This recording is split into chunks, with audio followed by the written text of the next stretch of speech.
Fatia Salsabila Urnika dari absen 10 dan teman saya Antara Khairunisa dari absen 3. Di sini kami akan menceritakan sebuah hikayat yang berjudul Tiga Pengembara yang Lapar. Pada zaman dahulu kala, tersebutlah kisah antara tiga orang sahabat yang sangat suka petualangan dan berantah. Mereka adalah Kendi, Buyung, dan Tawang. Setiap kali mereka pergi petualangan, mereka tak lupa untuk selalu membawa bekal makanan untuk berjaga-jaga apabila di tengah perjalanan mereka merasa lapar atau berpenat.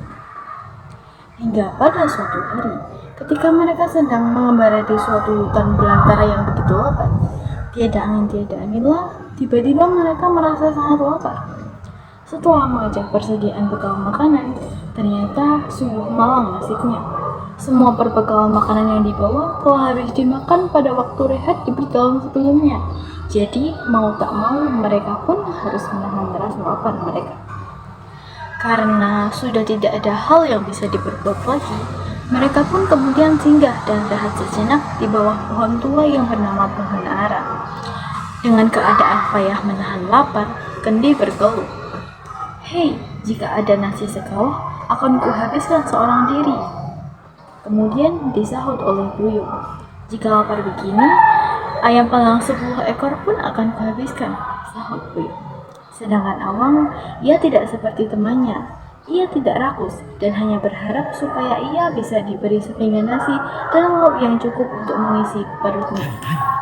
Karena mendengar perbualan mereka, beberapa saat kemudian tanpa disangka-sangka, pohon yang mereka gunakan untuk berteduh itu tiba-tiba mengumpulkan 3 helai daunnya, yang dimana setiap helainya akan berubah menjadi makanan yang mereka inginkan. Melihat hal ini, sontak Kendi dan Buyung merasa sangat gembira.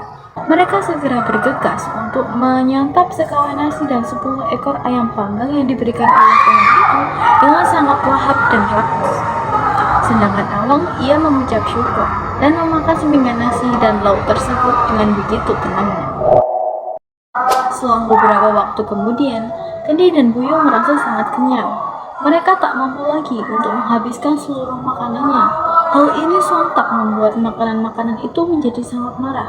Kendi kemudian dikejar dan tubuhnya digigiti oleh nasi yang ia sisakan itu hingga habis tak tersisa.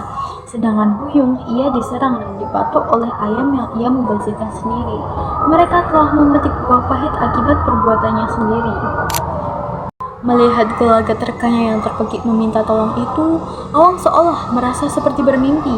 Ia tidak bisa berbuat apa-apa lagi. Awang hanya bisa diam tertegun sembari melihat para kawannya yang habis dimakan oleh makanan yang mereka janjikan sendiri.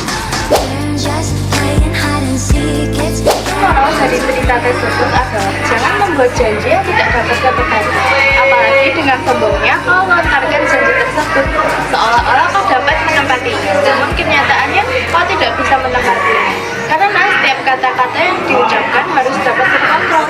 Dan jangan juga berlaku sombong dengan berjanji dengan janji yang tidak mungkin dapat kau tepati. Dan janganlah juga kau menjadi orang yang tamak, karena setiap perilaku pasti akan mendapatkan balasannya di kemudian hari nanti. Itulah cerita tentang 3 orang pengembara yang lapar. Sekian dari kami, bila ada salah kata kami mohon maaf. Terima kasih. Wassalamualaikum warahmatullahi wabarakatuh.